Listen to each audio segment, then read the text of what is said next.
Welcome to Rising Stars, where Miriam Knight, publisher of New Consciousness Review, interviews exciting new voices in the world of progressive and transformational books, films, and ideas, who offer intriguing perspectives on life, the universe, and everything in between.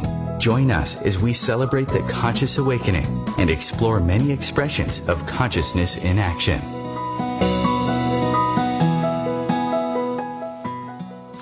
Hello, everyone, and welcome. I'm Miriam Knight, and I'm very pleased to welcome my guest today, Dr. Tom O'Brien. Dr. O'Brien is a world expert on gluten and its impact on your health.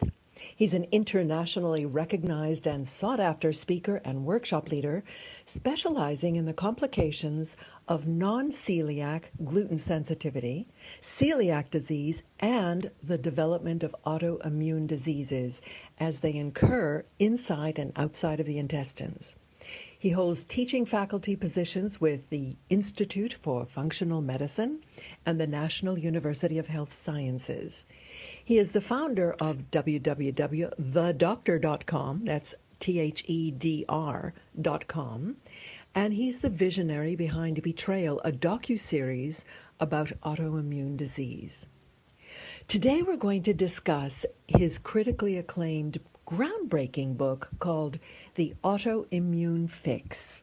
It outlines the step-by-step development of degenerative diseases and gives us the tools to identify our personal disease processes years before the symptoms are obvious and hopefully in time to reverse them. I am so pleased to have him on the show. Welcome, Tom. Thank you so much. It's a pleasure to be with you. You know, I have read many books about autoimmunity and digestion and paleo and what you should do for your gut. And I was so pleased to read your book because it seemed to explain many of the concepts that had been only fuzzily explained before, and it kind of pulls everything together for me. In fact, the book that you sent me for review now looks like an accordion because I have dog-eared so many pages. Well, thank you. That's a compliment. That's a nice compliment. Let's jump in because, you know, gluten sensitivity is something that has really risen on the radar of so many people. All you have to do is look in the supermarket at the gluten-free shelves. And I suspect that most people are like me and they have only a very fuzzy notion of what gluten sensitivity is and what it does to your system. So perhaps we can start with that. What do the people who have this gluten sensitivity experience in their bodies? How is it affecting them? Good. Okay. Well, you know, if you pull at a chain, the chain always breaks at the weakest link. It could be at one end, the middle, the other end. It's your heart, your brain, your liver, your kidneys, wherever your genetic weak link is. You pull on the chain, that's where the link's going to break. So when you have a sensitivity to a food that's causing inflammation in your body, it's pulling on the chain. So it just depends on the individual as to where it's going to manifest. There are over 20,000 studies now in the medical literature on the dangers of wheat and the symptoms that might come from it. For example, here's one. Our gallbladders store bile that's made by the liver, and when we eat fats, bile gets squeezed out of the gallbladder down into the intestines to break down the fats, kind of like soapy water. You know, the soap gets the fats off of the pots and pans. Mm-hmm. When you have a sensitivity to wheat, you secrete less than 20% of the amount of bile that you should for the amount of fat that you're eating. So someone that does not have a sensitivity to wheat, they'll secrete, and I'm going to make up a number, 10 milligrams of bile when they eat an avocado. Someone that does have a sensitivity to wheat, they'll secrete 2 milligrams for the same amount of fat in an avocado. So that means you don't digest your fats well, and your gallbladder begins not functioning well, and you can develop gallbladder disease. And it can be as a result of a wheat sensitivity. or it could be your brain, or it could be your heart. That's why Mayo Clinic publishes studies on reversing a very serious disease called cardiomyopathy when you go on a wheat-free diet. And that doesn't happen for everyone, but if they have the sensitivity to wheat and they have cardiomyopathy, when you put them on a wheat-free diet, the cardiomyopathy gets better. So it just depends on where the weak link in your chain is as to where the symptoms can manifest. This actually hits quite close to home because my husband had gallbladder disease and he ended up having the gallbladder removed as an emergency procedure, which is no fun. And now I believe that he has all kinds of digestive problems. And yes, of course, because now the ability to digest fats, one of the key mechanisms in our body to digest fats, has been removed. They've taken it out. And the doctors, the surgeons, hopefully you have a really good surgeon, you don't have complications from the surgery, but they're surgeons. They're not functional medicine doctors, and so they don't say, okay, now you're not going to be secreting any bile anymore when you eat fat, so you better take the digestive enzymes to break down fats. And so thousands and thousands of gallbladder surgeries are done every year. I don't know the exact number, but it's in the tens of thousands, and none of these people are told they now have a vulnerability for the rest of their lives of having fat deficiencies, meaning the fat-soluble vitamins like A, vitamin D, vitamin E, vitamin K. And they're not told that they have to compensate because a part that is supposed to be dealing with that in every meal has been taken out. Yeah, absolutely. You mentioned functional medicine, and I think that is a revolution in the approach to medicine that we sorely need. Can you explain what that is for our listeners? Yes, of course. When you get symptoms, no one gets Alzheimer's in their 60s or 70s. You get Alzheimer's in your 20s and 30s, and it just takes decades of killing off brain cells until there's so much damage it becomes obvious. And the damage accumulates in speed. You lose more and lose more and lose more and lose more. But it starts decades before there's ever a symptom. So by the time you get symptoms, whatever the disease should be, you're falling over a waterfall. You're just going down. Functional medicine is taking a look. It's called upstream. Let's go back up the river a ways or go back up the stream before you fall over the waterfall, and let's see what are the things that are causing the problems that eventually will manifest as whatever the weak link in your chain is, like Alzheimer's or heart disease or gallbladder dysfunction. What's going on upstream? And in functional medicine, we teach doctors of all disciplines, mostly medical doctors, but also chiropractors and acupuncturists and naturopaths and osteopaths. We teach them how to look upstream, how to ask the right questions of the patient, what's their health history been, so that we get a big picture overview. And, when you get migraines, you don't treat the head. You have to treat what's causing the migraines. And, of course, you want symptom relief, and so you'll do medications to feel better. But you have to look at, why is this happening? What's going on upstream? And unfortunately, in our medical education, we're not taught this. We're not taught to think this way. What we're taught is how to reduce the symptoms, how to calm down the symptoms. And that's very important to do. Can't say enough about how important it is so people can feel better and function in their lives. But we have to go upstream, and that's what functional medicine is. It was interesting at the beginning of your book, you talk about how you were turned on to the notion of functional medicine when you were absolutely super duper fit and healthy, and yet you were having problems. Do you think this is you talked about the weak link. Is it a genetically related trait that gives you your particular weak link? The weak links are contributed to by two main factors. There may be others, but there's two main ones. One is your genetics, and the other is your antecedents. Antecedents are the things that have happened to you and have accumulated in your life. For example, if you love tuna and you eat tuna 2 to 3 times a week, you're going to have high levels of mercury in your body, because practically all the tuna now, and there are a number of studies that identify this, all the tuna in the world is high in mercury. So that's called an antecedent. Tuna is really good for you, but you get high mercury levels, and if mercury accumulates in your brain, you're going to have brain dysfunction problems. And you'll never know where it came from unless you're looking upstream to see. So genetics, you can't do anything about the genes. That's the deck of cards you were dealt in life. But you don't have to turn those genes on. Genes just mean that's a little bit of a weak link. Don't pull on that chain too much. Most diseases that are genetic in nature, something has to turn the gene on. And that's the environment that we're exposed to. That's the critical picture here, is this toxic world that we live in. I want to give you an example that was just published 6 weeks ago by the World Wildlife Fund in conjunction with 2 major universities.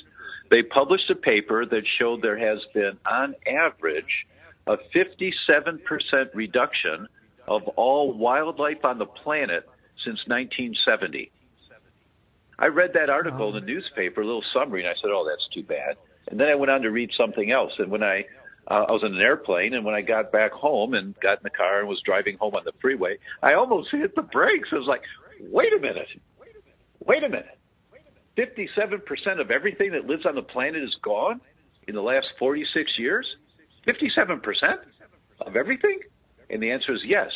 The hummingbirds, the bumblebees, the earthworms, the rainbow trout, the elephants. Just today, this morning in the paper, I saw that cheetahs are going extinct. Oh, my gosh. So it's the toxic world we live in. Well, we'll pick that up when we come back from our break. I'm speaking with Dr. Tom O'Brien about his book, The Autoimmune Fix. Stay with us. We'll be right back.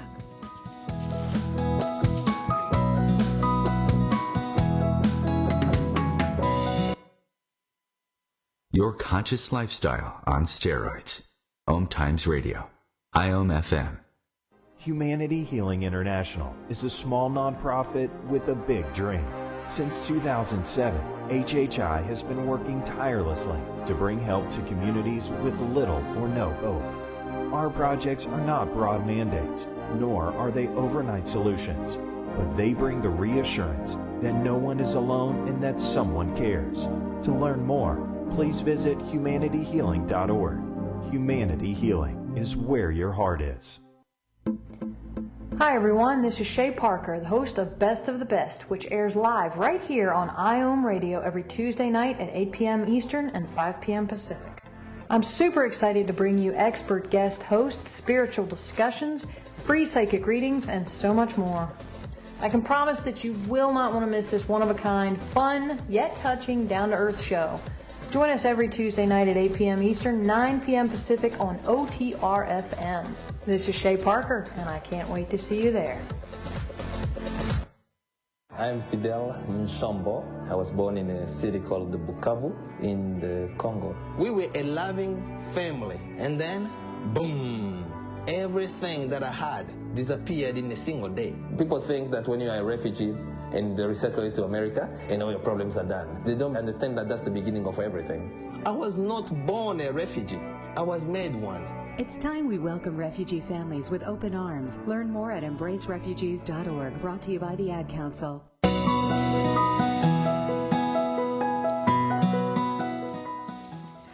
Welcome back to our conversation with Dr. Tom O'Brien.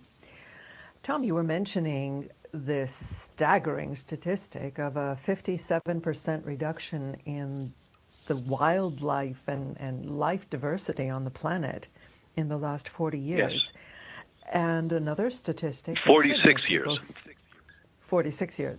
Another statistic that people should take notice of is that for the first time, life expectancy for the new generation is less than the parents' generation. So we are doing some things that absolutely need to be reversed and at least understood. What Yes. is so astonishing is how both delicate the balance of nature is, and yet how resilient if given a chance. So I think the first step is understanding, and that's why your book is so valuable. Can you go into some of the effects of the toxins, the toxic load? I think something that you call the body burden is, and how we can recognize it and deal with it. Yes. It's a critical concept, and I want to apologize to the listeners because I sound like a doomsday prophet, and I'm not that kind of a crazy guy. But when you read the science, when you just read the science, and it's startling to see 57% reduction, and the percentages were higher of wildlife that live near fresh water. And why is that? It's because they're drinking the water. If we drank the water out of streams and rivers, we'd be dying of cancer really quickly too. That we're poisoning the planet. And as you said, it was the New England Journal of Medicine that published the paper for the first time in the history of the human species ever.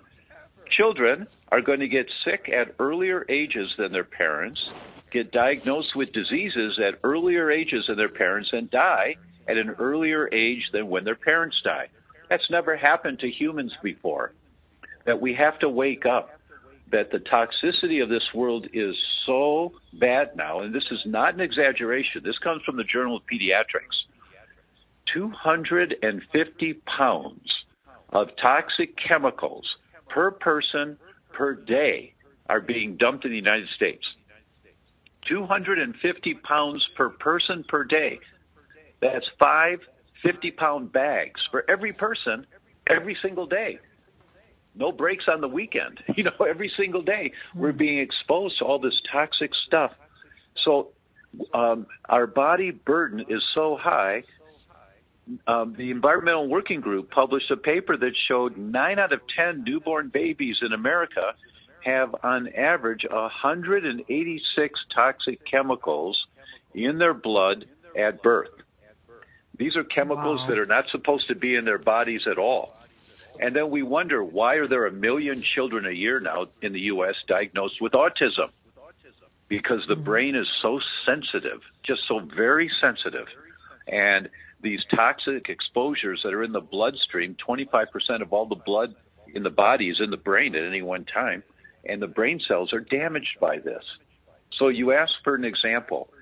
A very common chemical that millions of pounds are being dumped every year in the U.S. is called bisphenol A, BPA.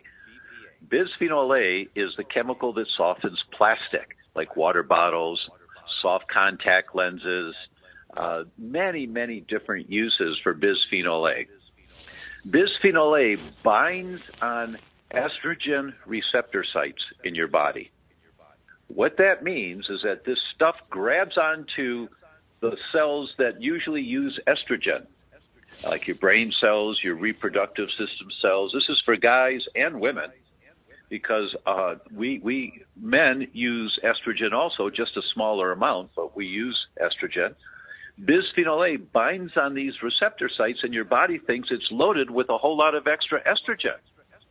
And so you develop excess estrogen-related symptoms, which can be anything from cancers, testicular cancer, breast cancer, brain dysfunction, brain inflammation. The list goes on, and that's only one of thousands of chemicals that we're exposed to every single day. We have to wake up to this because we're killing the planet. And it's not okay to just say, well, I'll avoid bisphenol A whenever I can. We really have to have a paradigm shift in how we think about this whole world that we live in and how we take care of this world. I'm not an environmentalist or a nutcase for this, but as a doctor, when you read the science and you see what's happening to our bodies, and you wonder why your brother developed cancer at 28, or your father died at 54, or your mother has Alzheimer's in her 60s. I mean, what's going on here? It's that our bodies are becoming so toxic, so full of these toxic chemicals. That's why the book is so important, is because I wrote the book just for people to get an understanding of what the immune system is, how it's there to try to protect you, how you can tell if you're crossing the line, exposed to too many toxins, what are the tests that you can do, what are the symptoms that you might get, where do these toxins come from. It's a big picture overview. I don't have any one answer in the book. I've got a number of suggestions that really have helped lots of patients over the years. But it's really kind of a wake-up book so that people want to learn more. And, you know, I start many of my lectures to doctors with this slide. It's a picture that I took in the Museum of Science in Florence, Italy. And it's Galileo's finger. And Galileo bequeathed that all of his inventions could be on display for all of posterity, as long as they also displayed his finger. And so there's this, in a glass case, it's Galileo's finger.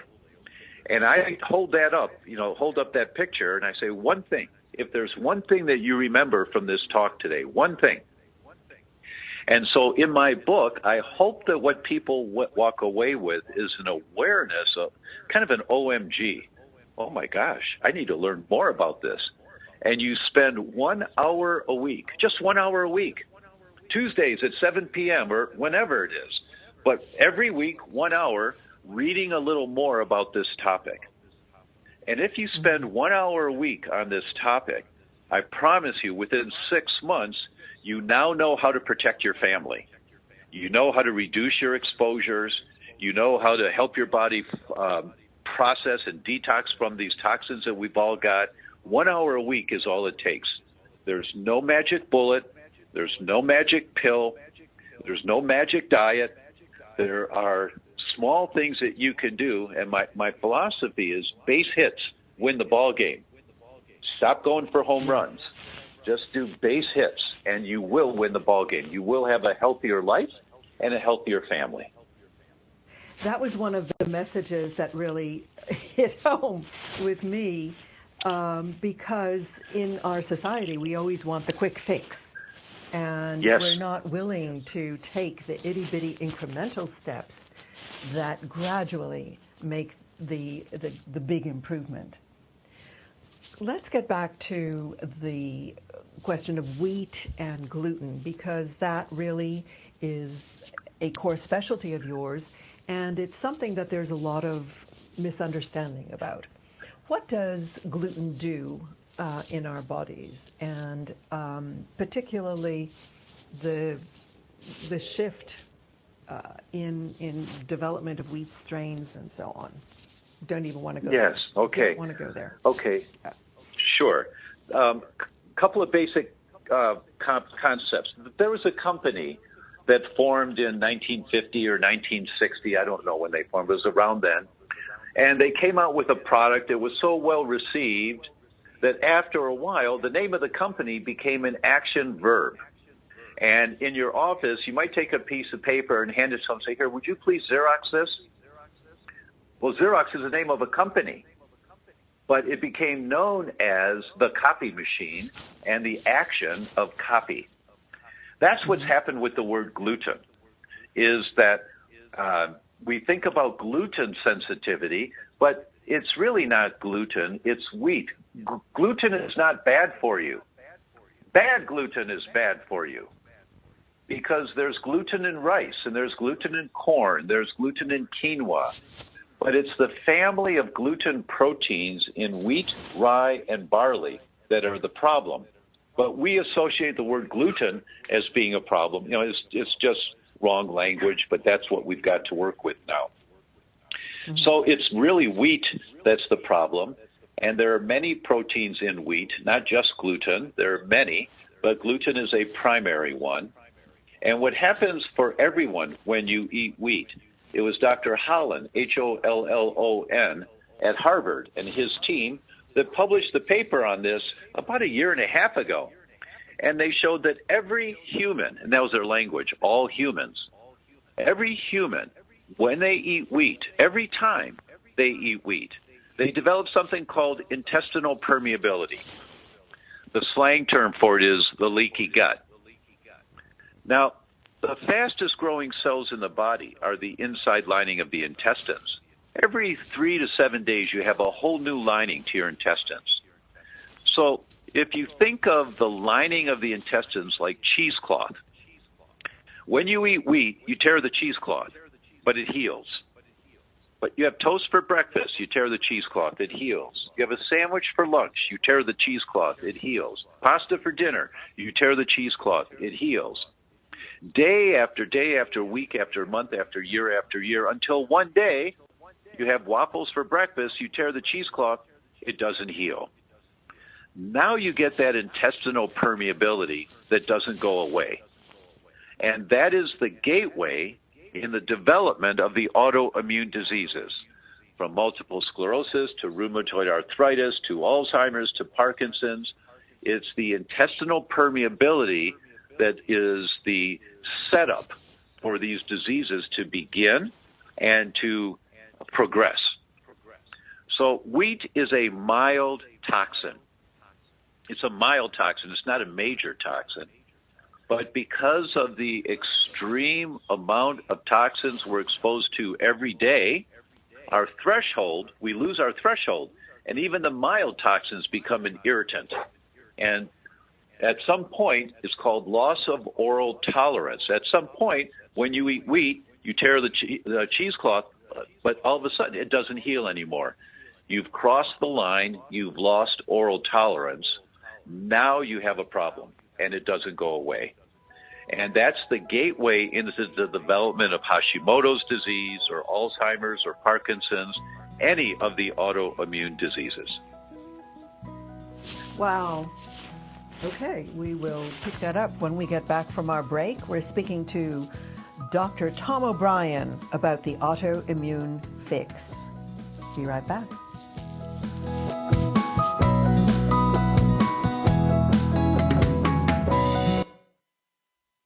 Free your mind with OMTimes Radio, IOM FM. Ascending Hearts is no ordinary dating site, but a spiritual dating site with a purpose, to link you with your soulmate. We engineer the serendipity so you can trust that you will attune with someone that has the same matching vibration as you. Ascending Hearts, the conscious dating site for the spiritually aware. Try Ascending Hearts for free, ascendinghearts.com. Grab a cup of tea or a glass of wine and tune in for Inspired Conversations with publisher Linda Joy on Tuesdays at 2 p.m. Eastern. Linda creates sacred space for leading female luminaries, empowering authors, heart-centered female entrepreneurs, coaches, and healers. A soulful venue where guests openly share the fears and obstacles they've overcome, wisdom and lessons learned, and the personal journey that led them to the transformational work they do in the world. Inspired Conversations to empower you on your path to authentic, soulful living.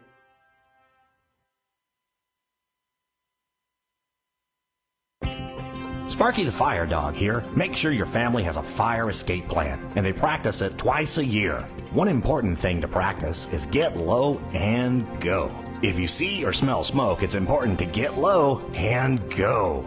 Protect your family from fire. For more information, visit sparky.org. We want to keep you, your family, and your community safer from fire. This message brought to you by the National Fire Protection Association and your local fire department. Visit sparky.org.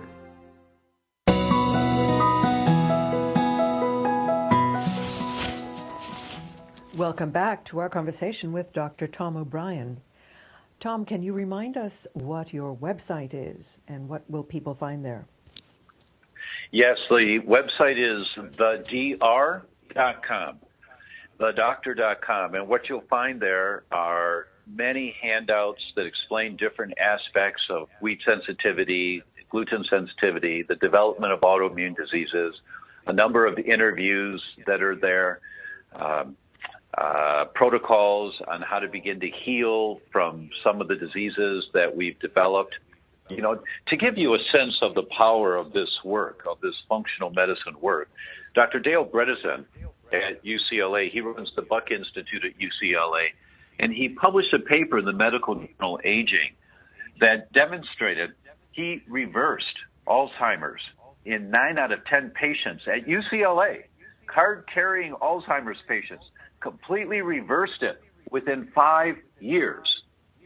But it was a 34-point checklist of going upstream to see, did they have this that contributed? Did they have this? Did they have this? Did they have this? And starting to fix all of those things, teaching people how to live a more balanced life, and their brain function came back. We have seen so many different autoimmune diseases get arrested, meaning they stop, and people start functioning better, from rheumatoid to MS, to lupus, to scleroderma, to vitiligo, alopecia. The autoimmune mechanism can be arrested if you understand the dynamic. If you're looking for a magic pill, give it up. There is no magic pill. Some of the medications can help you feel better, and that's really important, while you're working on the lifestyle choices, the toxins you're exposed to. The bottom line in functional medicine is get the bad stuff out and put the good stuff in.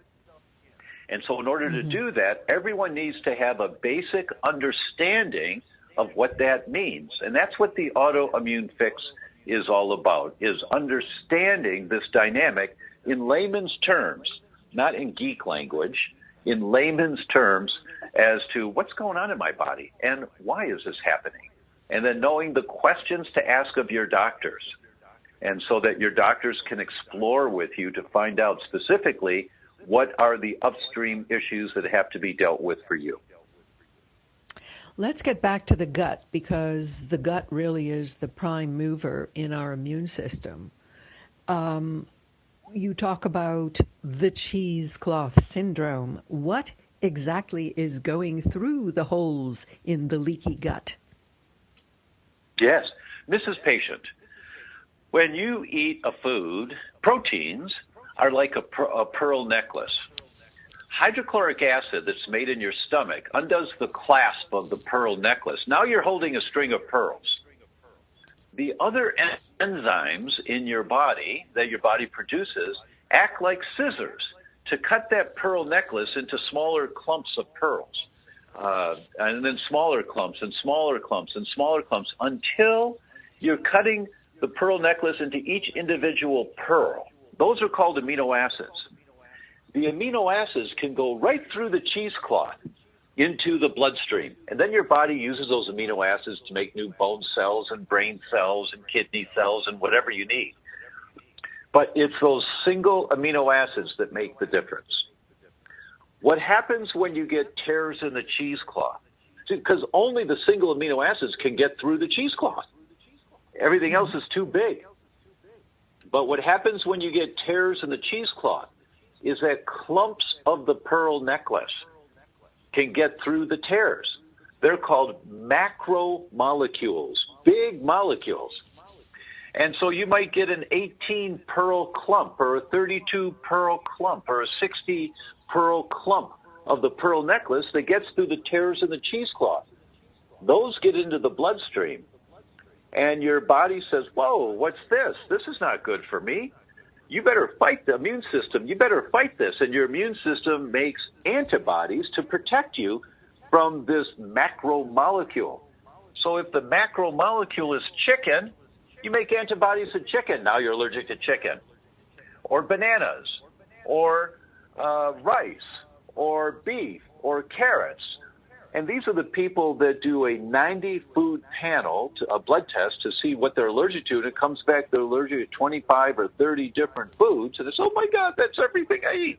Well, of course it is, because your immune system's trying to protect you. These macromolecules are getting into the bloodstream, and they shouldn't get in there. So what do?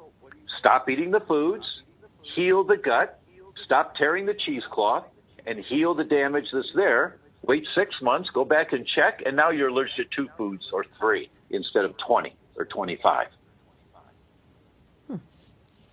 Now, you have a reference to blood tests for the different antibodies. Yes. Are these blood tests pretty easy to do, or do you have to sweet talk your doctor into ordering them for you? Well, the blood test is easy to do, but sweet talking your doctor can be a real nuisance, can be a pain, because so many doctors just don't know about this. And they think, oh, what are you talking about? There's no such thing. Well, of course there is. Just read the studies. So a blood test came out 6 years ago that looks at 24 different tissue antibodies. Where's the weak link in your chain? Where is it? And this blood test looks at 6 different antibodies to your brain, 3 to your heart, your lungs, your liver, your bones, your muscles, your kidneys, to your stomach, your intestines, to see where's the weak link right now. I mean, where is your chain being pulled? Hopefully you identify this before there's been so much tissue damage from these elevated antibodies that you now start getting symptoms. Hopefully you can identify it early.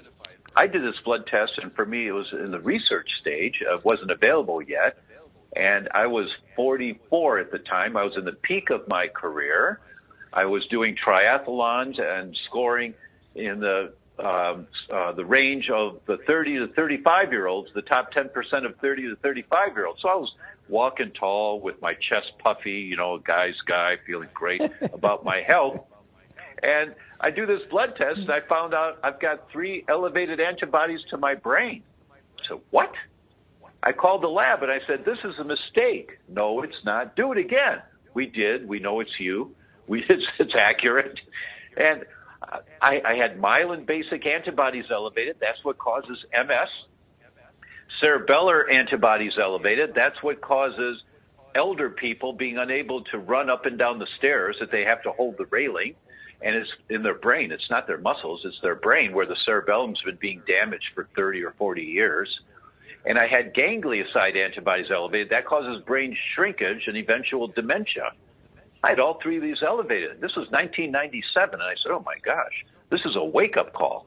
I had no idea that I had all this going on in my body, because I looked healthy, I felt healthy, I was performing well, but the damage was accruing, and you have to kill off enough cells of wherever your weak link is before you get symptoms. You don't wake up with elevated antibodies one day and get symptoms that day. They've got to be killing off tissue for years beforehand. So as a result of this, when I found this out, I really dove into the literature to understand what was going on. That's when I discovered all of this information about the mechanisms that cause autoimmune diseases. It's the same for most autoimmune diseases. There's a prerequisite. One, you've got to have the gene. That's the deck of cards you were dealt in life. Nothing you can do about that, but you don't want to turn the gene on. 2, an environmental trigger that turns the gene on. And 3, intestinal permeability, the leaky gut. And the science is very clear on this. And what the scientists say is that you can arrest, and that's their language, arrest the development of autoimmune disease by healing the gut. So to your question about the gut is critically important in reversing whatever autoimmune mechanism is going on for you. And what we talk about a lot in the book is, how do you evaluate the gut? How do you see what its functional capabilities are right now? What do you do if you have a problem? What kind of problems might you have? And what do you do about them? Now, you have a transition protocol that you recommend even before, or if people can't get to convince their doctor to order a blood test, something that people can do on their own to at least get the ball rolling. Tell us about that. Yes. We have found this has worked so many times. So when people, they can't afford to do the tests, or for whatever reason their doctor won't do it for them, the recommendation is give us 3 weeks. And for 3 weeks, eat all the vegetables you want, all the quality meats that you want, no lunch meat, no inexpensive meats, and eat rice and quinoa, maybe amaranth, some grains, but don't eat any wheat. No wheat, at all, none, and no dairy and no sugar. 3 weeks. Just give it 3 weeks and notice what happens to your body and how you feel. People are blown away when all of a sudden they say, wow, I'm sleeping the best I've slept in years. Or, wow, my energy's up. I'm not falling asleep in the afternoon anymore. Or, wow, I can think so much clearer than I've been able to think in the past. You just notice that all of a sudden you're feeling so much better. And when people do this, and then they go out and have a pizza, they come in and say, oh, Doc, I felt so sick the next day. I say, good. No one can argue with you when you feel that sick. Good for you. Now, if you go out and eat pizza anymore, that just shows that your IQ just went down somewhere. It's like, what's the matter with you? You feel sick when you eat the food? You're going to eat it anyway? What's the matter with you? But you can't tell that a food's bad for you when you're eating it all the time, unless it gives you stomach pain. Those are the lucky ones. If it gives you brain fog or thyroid problems or muscle aches or lack of energy, you can't tell it's the food you ate last night that's doing that to you. That's why give it 3 weeks. No wheat, no dairy, no sugar for 3 weeks. Eat everything else you want, but none of those, and just notice how you feel. That in itself is a wake-up call for so many. Their children do better in school. The teacher says those new drugs are working really well. And you say, I didn't give him any drugs. I just took wheat out of his diet. And they just kind of look at it. I've heard that before, is what they often will say. It's so important, everyone out there, all of the listeners. It is so important. What you put in your mouth determines how you function. The smartest thing you could do is make sure that what's on the end of your fork is actually healthy for you. But it takes a little bit of study to figure out what's healthy for you and what's not. You can't blindly go along anymore and believe what they tell you on television. You just can't do it. Mm-hmm.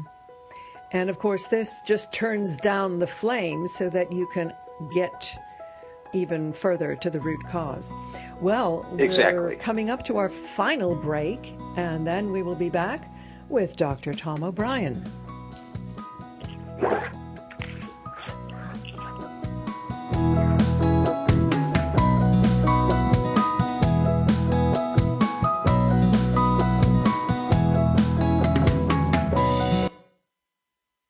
Bringing you the best of the conscious minds in the world. OMTimes Radio, your conscious lifestyle on steroids.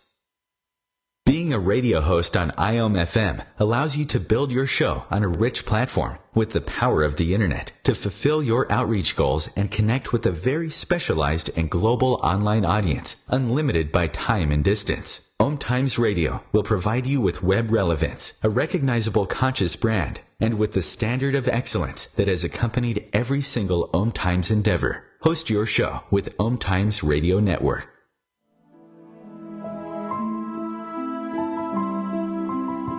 Join me, Maggie Chula, on Mondays at noon Eastern for Mastermind with Maggie. Let's work together in a mastermind. We can resolve life's problems and create goals for the future. Build action steps empowering you to create your life in partnership with your divine source of light, your soul. Manifesting your goals can be simple and easy, so come with your problems and leave with a plan. The Akashic Master Teachers and I are waiting to help you. Today, my new dad threw a barbecue. I burnt everything. And then we played catch. I broke Mr. Lewis's window. And then, somehow, my hand. My hand! And then my dad even let me drive his car. The hospital's on the right! It was a rough day. It was a great day. You don't have to be perfect to be a perfect parent. Thousands of kids in foster care will take you just as you are. For more information on how you can adopt, visit adoptuskids.org. A public service announcement from the U.S. Department of Health and Human Services, Adopt U.S. Kids, and the Ad Council.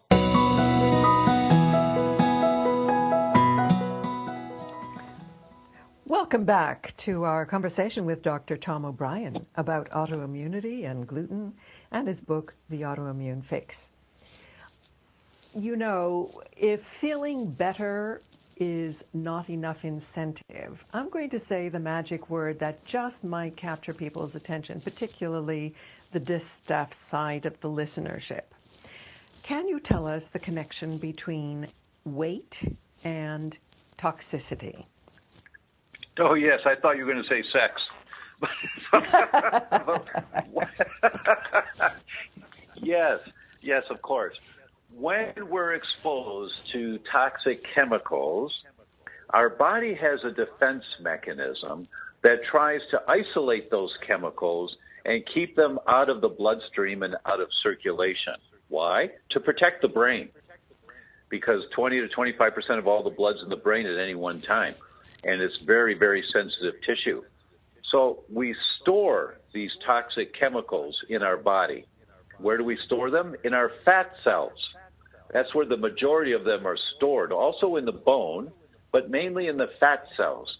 So your fat cells start to swell. They swell with all these, they're called endocrine disrupting chemicals. Endocrine means hormones. So these hormone disrupting chemicals. So you're disrupting your thyroid function. You're disrupting your testosterone male function. You're disrupting your estrogen, progesterone female function, because these toxic chemicals get into the cells, and then the body holds more water, the fat cells swell, they swell, and so you gain weight. You gain weight from this. And when people start to detox, if they do it properly, the result is not only do they feel better and think better and function better, but they lose weight. That's why my friend Dr. Bill Davis wrote this great book called Wheat Belly a number of years ago, and he talked about the tremendous amount of weight loss that occurs for most people when they go wheat-free. It doesn't mean mostly wheat-free. Going wheat-free means going wheat-free, no cheating. And when you do that, many, many people will shed 10 pounds, 15 pounds in a month without counting calories. Because they're still eating a lot of food, but they just start shedding some of these toxins. The fat cells start flushing out some of the toxins. I thought it was important that you pointed out the necessity to drink a lot of water, that's the easiest way to get rid of the toxins without having an adverse reaction. Oh, it's a critical first step. It's critical. You cannot start detoxing until you're able to eliminate, because you start mobilizing all of these toxins out of your cells, and if you have average or less than average bowel movements and you don't drink enough water, so you're not urinating often enough, all these toxins that have been in storage are now in the bloodstream. You get sick. You get really sick. Don't do it. Yeah. You have to make sure that your bowels are working really well first, and that you're drinking plenty of water. It's about somewhere about a half ounce of water per pound body weight. So I weigh 180. That's 90 ounces of water a day. 90. So if you weigh 120, that's 60 ounces of water a day. It's almost a gallon. And every day, without exception, every day. And most of us don't do that. And so we're stagnant. It's like things aren't moving very well. And just like a stream, if it's a fast-flowing stream, the water tends to be a little bit clearer than if it's a slow, barely moving, stagnant stream. And that's the way our bloodstream is. You got to keep things moving, so you have to have enough liquid for that to occur. And Coca-Cola doesn't do it. Lemonade won't do it. Iced tea won't do it. It's got to be water. Pure water, the cleanest water that you can get your hands on. I want to point out to our listeners that eliminating sugar also means eliminating sugar substitutes. Tell us why. Oh my goodness, the sugar substitutes are much, much worse. If you're going to eat sugar. I don't think you should, but if you are going to eat sweets, eat sugar, because the sugar substitutes disrupt your microbiome. They completely change the microbiome to a non-healthy, fat-storing, increased weight microbiome. So these sugar-free substitutes, the sugar-free pops, the sugar-free desserts and all of that, people gain weight. And it's because they've disrupted their microbiome. The good bacteria in their gut have been destroyed, and more of the bad bacteria that store calories. That the message is store calories. More of that bacteria starts to develop. Classic example is the Pima Indians. I was going to ask you to tell us about them. Absolutely. Oh, okay, good. The classic example is the Pima Indians. For hundreds and hundreds and hundreds of years, maybe thousands of years, they've lived in the desert area in the four corners of the Southwest and down into Mexico. And, there's not, you can't grow stuff there. So what did they eat? They ate whatever they could catch and, whatever they could harvest from cactus and things, some roots maybe, but it's not a lush tropical area or a lush area with good soil to grow crops. They had very little to eat. So those people that did not have efficient storage of calories, they died. And when they die off, they don't reproduce. But those whose bodies had efficient storage of calories with what little they could find to eat, their bodies were more efficient in storing those calories. They reproduced. And so they survived, they reproduced, and in their environment, they thrived. Now, how is it that you are efficient at storing calories? It's the microbiome. It's the bacteria in your gut. And if you have too much of the bacteria called Firmicutes, you will store lots and lots of calories. And the Pima Indians have high ratios of Firmicutes in the bacteria of their gut.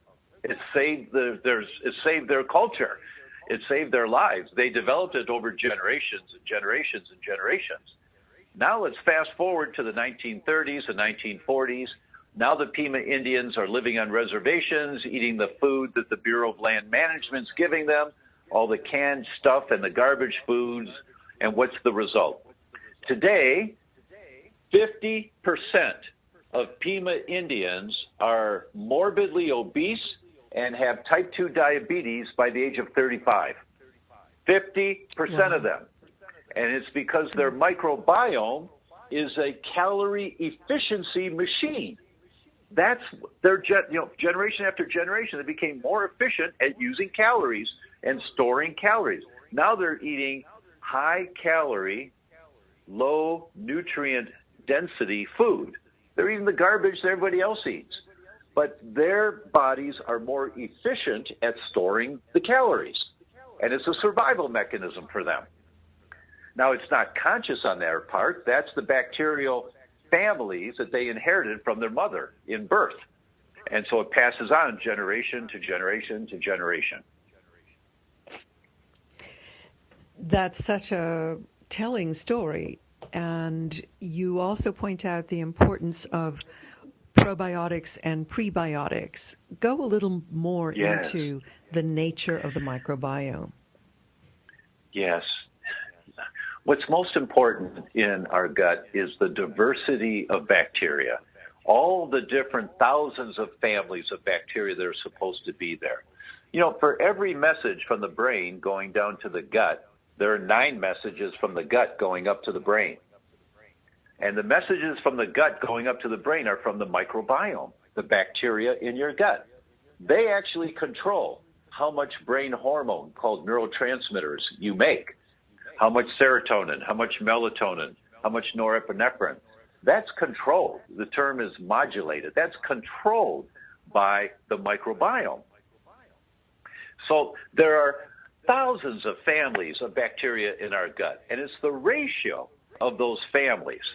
Now, back in the 1980s, 1970s, 1980s, we knew that if you take probiotics, the good bacteria, if you take it, it seemed to help, and people got healthier, and that's true. But we now know that it's not any one particular type of probiotic that's important.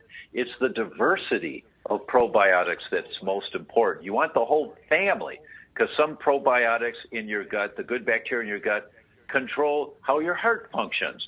Other bacteria control how your lungs function. Other bacteria control how your brain functions. So you want the families of probiotics in your gut, not just 1 or 2. So the recommendation that we give to our people, and we've been teaching doctors this now for a number of years, is that you go to Whole Foods or any natural food store, buy 4 or 5 different fermented vegetables. Just make sure they're not pasteurized. And you buy sauerkraut, you buy kimchi, you buy curry-flavored fermented vegetables, you buy fermented beets, And every day you walk by the refrigerator with a fork and you just take a forkful, just one forkful every day. Because the fermentation process of vegetables produces the good bacteria that thrive in your gut. And by varying what you're taking, you're inoculating yourself with many, many different families of the good bacteria. And so you're helping to protect your gut. So that's the probiotics, the good bacteria. It's okay to take a probiotic supplement. Of course, it's helpful. But the bigger picture is the diversity. And by eating a little bit of fermented vegetables every day, you're going to change your microbiome substantially within a few months and to a much healthier microbiome.